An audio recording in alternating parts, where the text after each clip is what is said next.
When you look around Europe, what do you see? Do you recognise the continent you grew up in? Do you ever wonder why our leaders and authorities stand idly by while our countries are decimated by illegal economic migrants? Do you wonder why the mainstream media is silent when it comes to the truth of what's happening? Do you feel like you're going crazy? I have for a long time seen the realities of what's happening in Europe and decided to find out just what the hell is going on. I didn't like what I found, and you won't like it either. On November the 27th and 28th, 1995, under the Spanish presidency of the EU, the 28 member states, along with 15 other non-EU countries, founded the Barcelona Declaration. What's that, you say? You've never heard of it? Well, of course you haven't, because this single agreement is solely responsible for the destruction of Europe. So what is it? Known as the Barcelona Euro-Mediterranean Declaration of 1995, which was agreed upon by the EU, Morocco, Algeria, Tunisia, Egypt, Jordan, the Palestinian Authority, Syria, Lebanon, Turkey and Israel. This agreement, under the guise of being a trade deal, is actually an agreement to flood Europe with migrants from Islamic countries. But why would they want to do that, you say? Well, what is often the motivation for our leaders to do the things they do? Greed and self-interest, of course. In exchange for flooding Europe with Muslim migrants, they get trade deals and backhanders from the Arab world, who we know are hell-bent on turning the world Islamic and silencing anyone who dares speak out against their oppressive and hateful ideology. In exchange for these trade deals and financial backhanders, the EU has promised to offer integration into the expanded internal market of the EU and the possibility to obtain free movement of goods, services, money and people, to shut down all speech deemed to be Islamophobic, xenophobic and racist, and allow special privilege to Muslims. The declaration took effect in 2010 when boats loaded with migrants started arriving from the African continent under the guise of being refugees desperately fleeing war. The media exposed us to images of dead children on an almost daily basis to evoke the emotion and sympathy with their plight, while at the same time distracting us from the reality of what was actually being played out.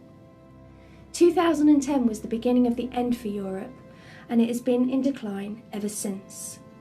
Despite the media's best efforts to keep the truth of the situation under wraps with their refusal to report the realities of the crisis, thanks to social media and the internet, we are able to see daily the realities of what is happening in Europe. The abhorrent rise in sexual assaults and rapes, the thousands of cases of child abuse, the mind-boggling number of cases of FGM. And then there's the acid attacks. It's no coincidence that since 2010, Britain has seen over 1,800 acid attacks, equating to one attack every other day, making us the acid attack capital of the whole world. This phenomenon, along with Pakistani grooming gangs, which have again been ignored by our wonderful mainstream media, unless the perpetrator is, of course, white. Then there's the terrorist attacks in Paris, London, Manchester, Belgium, Germany and Sweden. It seems even the killing of our children is considered fair game by these Islamic terrorists, all the while our leaders' pockets are being lined with blood money. And while Muslims are afforded what is in reality special privileges to preach hate in our streets, protest our military, burn poppies, rape our children, murder our women, and generally do whatever they please, anyone who dares speak out or stand up against what is happening is smeared with the unfounded labels of racist, Nazi, bigot and Islamophobe. But these labels have no effect at silencing us anymore. We are starting to fight back. Make no mistake, this is the genocide of Europe. Our cultures, our heritage, our traditions and values are all under attack.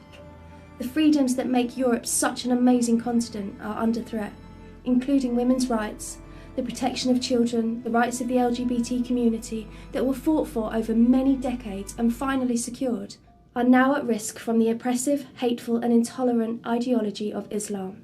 Women in parts of Europe are scared to go out alone at night in Muslim-majority areas.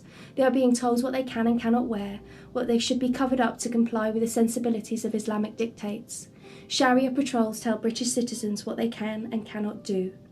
Our legal system is used against us to protect Muslims, while non-Muslim British people are punished harshly for trivial things perceived as Islamophobic. Then there's the birth rates, the multiple wives, the failure to integrate properly, and very little contribution to the country in any meaningful way. 75% of Muslim women are unemployed and will never work or contribute financially to Britain, while the costs of their housing, maternity, birth, healthcare and education for their many children is all paid for by the taxpayers. For 1400 years, Islamic domination has been the primary goal of Islam. Every country that has ever taken in Islamic migrants has changed for the worst. You only have to look at countries like Iran, Afghanistan and Syria to see how conservative Islam changes a country from free and progressive to an oppressive hellhole for anyone except Muslim males. Wahhabi and Salafi ultra-conservative forms of Islam are being imported into Britain at an alarming rate, with over 70 mosques in Britain already, and countless madrasas teaching the next generation of British Muslims about the particular kind of intolerance, hate, oppression, sexism and homophobia that's taught in Saudi Arabia. The number of women walking around in the niqab has exploded, and entire towns are now almost completely Muslim. Unless something changes, Britain will be predominantly Islamic within 2 generations. This is the reality of what's happening all across Europe. All the Eastern countries are fighting back and refusing to mass import the ideology that will never live in peace with any other culture. We know it will never peacefully coexist alongside any other culture, because history has shown us this to be the case. We must stop ignoring history and learn from it. Islam has no place in the Western world, and our leaders already know this. It's time everybody else knew it too. Say no to the Islamisation of Europe before it's too late.